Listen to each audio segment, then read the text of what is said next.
Hello and welcome to the Marketplace. Here are stories that we are following up in the business community. First, disturbing figures from the Israel Export Institute, especially when trade to Ghana and of course that of Israel is on the low side. We shall be giving you details on that particular one, especially as we trade with this powerful economic force. Also, we visit the Circle Odona market a week after the fire disaster to ascertain the progress made in offering affected traders financial support. The president of the Ghana National Chamber of Commerce and Industry has been speaking to traders in this particular situation. The traders are our members. We are the leaders of the private sector, the Ghana National Chamber of Commerce, which was established by legislative instrument LI 611.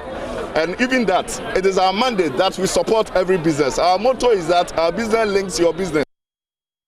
And we'll be joined by the Institute of Directors on their upcoming 3rd Annual Corporate Governance Excellence Awards. We have all these stories coming up and more after this break.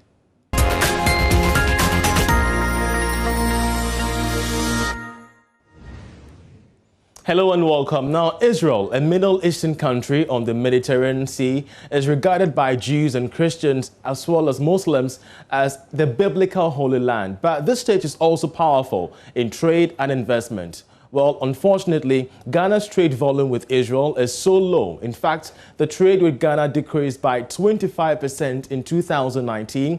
Exports also plummeted by 30%, with key export products being chemicals and metal. I sat with the Israeli ambassador to Ghana, Shani Cooper, for an honest discussion on Ghana-Israel trade and diplomatic ties. Here's more. Your Excellency, grateful that you joined us. Welcome to the program. Thank you, Charles. So it's been 9 years since Israel and Ghana, renewed relationships, bilateral ties. You reopened your embassy in Ghana. We also opened a new one in Tel Aviv. What has changed in the span of these 9 years? So, first of all, I must say that we reestablished the relations 26 years ago. We built the embassy here in 2011, 9 years ago. Actually, the person who reestablished the relations was a late former President Rawlings. Sure. Yes, and it's interesting because the first president who established the relations was President Dr. Nkrumah. Both were very different people, but they both understood the potential in the relations. What was the relationship with the late Jerry Rawlings?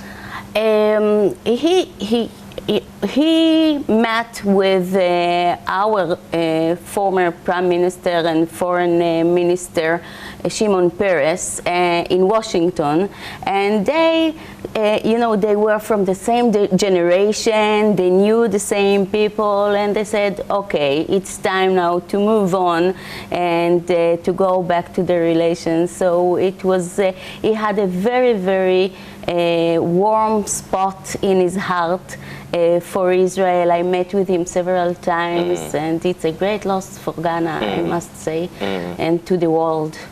But to answer your question about the change, since we really built here the embassy, I think that the main change was on the consular services.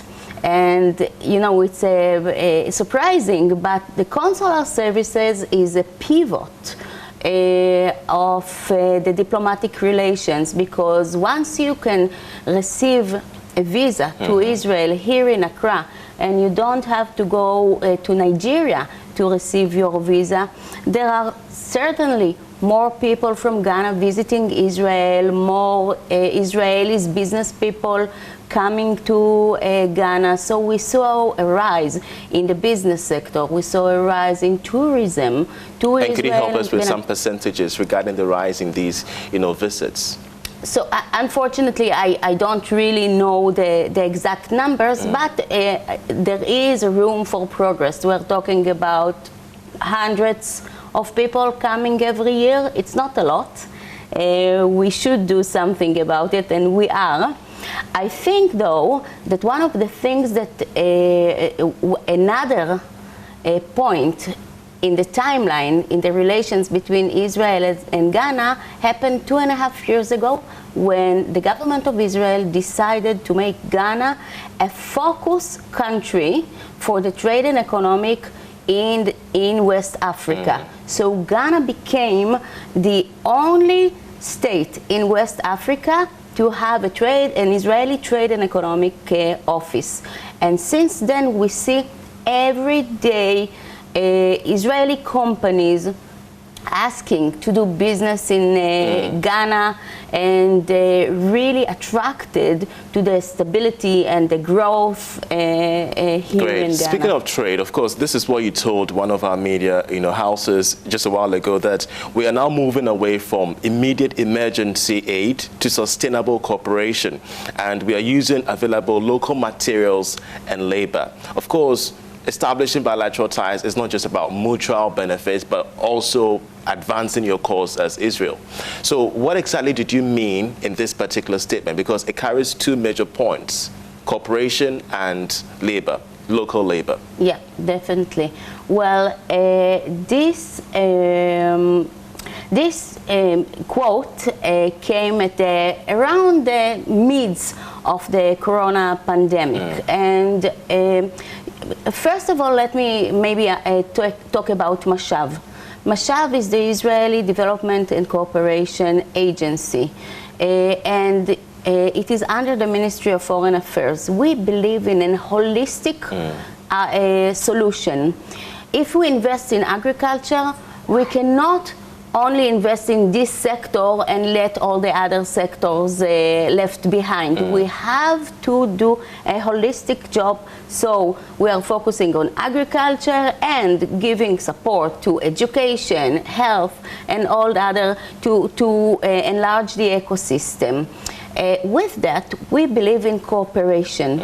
We will never come and say, this is the solution, take it or leave it. No, this is not the way we are working, even in culture, okay, even in dance, okay. We are also always looking for collaboration. And this is what we've done in the coronavirus. We took at the beginning, we saw that there was a huge need for PPEs. So it was a humanitarian aid first that we ran into the country. And then when time passed by, we saw that Ghana is very capable of handling itself in the coronavirus, and we made two changes. The first one, as you said, is moving from immediate aid into sustainable development. It means that instead of giving a prepared masks, nose masks, we collaborated with Accra Digital Hub and gave them the know-how of how to manufacture themselves face shields. So supporting the materials that are brought from here and supporting the protocols of cooperation, they were able to manufacture by 3D printers protocols, face shields, to the Ministry of Health. So it's interesting that COVID-19 has set the center stage for a new form of economic bilateral trade between Ghana and Israel, right? But I wanted us to also delve into the numbers to get to know the kind of investment volumes that Israel has injected into the economy so far. Yes, so this is exactly the second change that I wanted to delve in. The change is to move from the immediate ramifications of the coronavirus pandemic on health into the collateral damage, which is economy and food security. So when we are looking at what the things that we should do now in Ghana, and generally we have been doing it during the whole years, we see agriculture and entrepreneurship and innovation in the first two priorities. And this is what we do. We are working together with the Ministry of Agriculture and with the other ministries on making new jobs by entrepreneurship and securing the food to Ghanaians by capacity building to farmers. Of course, when it comes to agriculture, Ghana, as you know, been touted elsewhere, is doing massively well with the Plentiful Food and Jobs program. 750,000 jobs created so far. Just that we're having issues with a food glut, considering the ready markets, which oftentimes gets disrupted in post-harvest losses. So where exactly does Israel's investment climate fall within the scope of agriculture? We have several things, of course. Capacity building is something that is done not only by looking at the other persons or the other states' vulnerabilities, but also at your capabilities. So Israel does not grow rice. We don't have enough water for rice. But we do grow a lot of fresh vegetables, and this is something that we are working in Ghana in order to establish fresh vegetables, infrastructure, added value to the food chain, to the crops.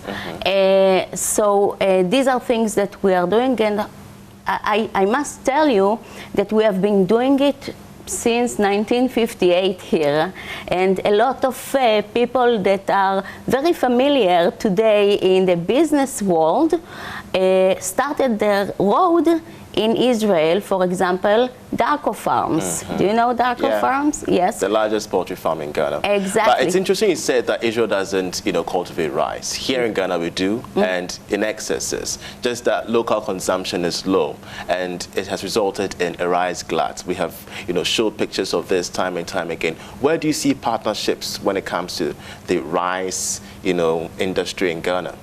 Rice, maize, millet, all of these things that need a lot of water are not being grown in Israel because we are a desert. But we found a way to irrigate rice with a drip irrigation. So each plant is given few drops, and actually the crop is much, much bigger than in different ways of irrigation. So this is something that we can definitely do here because, for example, in the north, there is a problem of water shortage, and we will be very, very happy to show it. And actually there are already some Israeli companies who offer this solution. You are not just the ambassador for Ghana. Of course, you are for Liberia and even that of Sierra Leone. Now, if you're looking at the economies of all three countries, we are just different in our own way. Ghana is much more advancing economically as compared to Sierra Leone, Liberia having some few touches there. But I want you to delve on the economic prospects of these countries, especially when your recent publication by the Israeli Export Institute that show that exports grew by 30%. Trade relations with West Africa, as it sees the whole Africa as the new destination for investment. This research wasn't done by accident. It was done because the chiefs of the Israeli policy would like to see what is the potential in Africa in order to refer it. And I must say that, again, talking about the coronavirus pandemic, there is a huge potential right now. Look at the other economies, the Western economies. They are all collapsing. The damage to the Ghanaian economy or some other African economies is lower comparing to the damage done to other economies. This is the time for Ghana to jump with its economy, and I'm sure that we are going to be next to Ghana supporting it. That's great. So when everything is said and done, we're hoping to see the 1%, the awful 1%, mark jump up, hopefully. Definitely, yes. Talk to us about the avenues of, entering to Israel. Has there been any talks of a waiving of visa requirements in the future? Well, this is actually a reciprocal step. So if we are waiving the fee, Ghana also should waive the fee. So do you know how much Ghana charges for a visa? You tell me. Okay, so Israel is charging 144 cedis per person for visa to Israel. Ghana is charging from Israelis 800 cedis per visa. So it will be the decision of Ghana probably. Have you started discussions? No, because this is not the main issue on the item. I can tell you that we are negotiating on other things. For example, frameworks of, or legal framework for economic activity. We have a trade and economic agreement between Ghana and Israel that was signed in 1968. One of the first agreements that was signed between Ghana and other countries.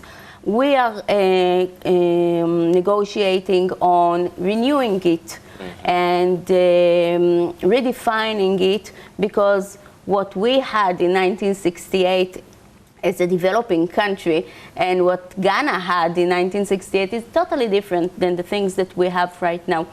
We also have negotiations on double taxation avoidance, and this will encourage business people to do more business because they will not have to pay taxes both to Ghana and to Israel. There will be only one country that will receive their taxes. So let's end on this note. The elections coming up shortly, and of course with it comes the uncertainty when it comes to economic investment. As we all do say, the investment community is not much more comfortable with uncertainties. But moving forward, where do you see bilateral trade and talks of investment 2021 moving forward next 10 years? Because 1960, that you engaged ties with Ghana, you're still having 1% of trade, which is awful. So where do you see the repositioning moving forward? First of all, I already see it. Again, I have to stress that 1% is only in commodities, but when you're talking about investments, we are talking about hundreds of millions of investments. I for sure see us moving on in two directions, and they are contributing each other. The first one is the development. This year we gave 245,000 Ghanaian cedis to young entrepreneurs on agriculture, on innovation, health, in order to boost their projects. We have neonatal units in Kumasi, in 2 hospitals, taking care of 1,500 babies a year. This is something that you cannot measure what's there, but definitely this is the way that we are going on: agriculture, innovation, health, water, and cybersecurity, because these are the things that we believe that we can contribute to Ghana. The other way that we are going through is business. And again, I see more and more Israeli business people coming here, attracted to the stability, to the democracy of the country. And although that elections are elections, and in any country you don't know, see the US for example, you don't know who will take the chair. The relations, the bilateral relations between Israel and Ghana were always good and were always stable. So I believe that together with the Israeli know-how and the Ghanaian enthusiasm and capabilities, the sky is the limit. Your Excellency, many thanks for having us. Thank you very much. Thank you very much for coming.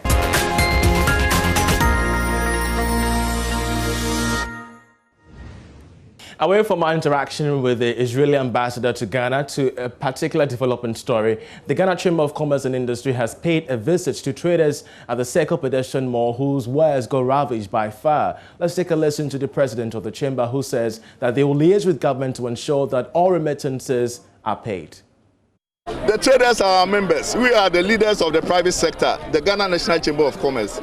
which was established by legislative instrument LI 611. And even that, it is our mandate that we support every business. Our motto is that our business links your business. So the moment you have a business, then it concerns us. And for us as Ghanaian, for that matter, we are also looking at the welfare of the individual, private sector, and the business people. Well, the Institute of Directors Ghana will be holding their third Excellence Award in Corporate Governance. And to help us understand the remit of this awards are two distinguished members of the entire board. They've joined us via Zoom. Many thanks to both of you for joining us via Zoom. So first of all, any of you could take it up, help us understand the present, I believe, the essence of this award and what we should be expecting.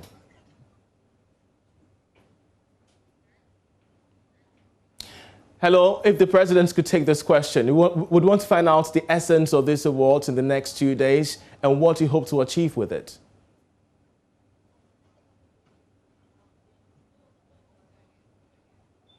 Hello, could you hear me? Mr. President, could you hear me? We can hear you now.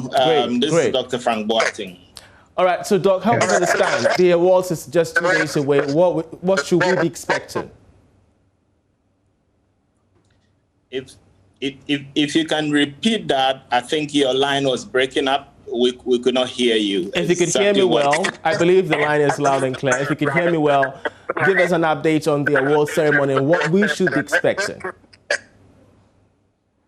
Okay. Faith, I think you can take that, but I mean, just a little about IOD.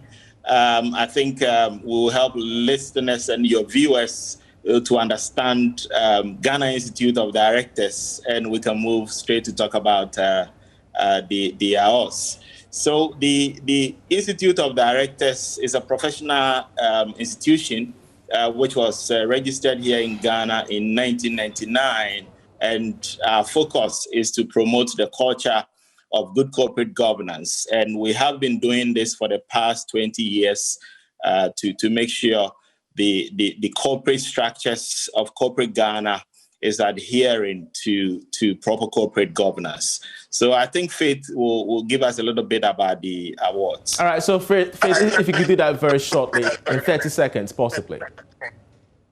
Okay, thank you very much, and good afternoon to your lovely viewers. The Corporate Governance Excellence Awards was instituted by IOD Ghana 3 years ago. And then the aim of the awards is to deepen the awareness of corporate governance and to also celebrate institutions and individuals who have excelled in the practice of good corporate governance. This year happens to be the third edition of the awards, and we'll be having a competitive and some honorary award. What I mean is that the honorary is some people who have excelled individuals which the institute have identified. We're going to reach out to them and award them. All right. And then the competitive is where people have to apply, and then we select people who have really merited for the individual. All right. We're so grateful that you helped us out with this particular information. We shall be keeping an eye on this award ceremony 2 days away to see who emerges the winner. But that's how we end this edition of The Marketplace. I'm Charles Aite.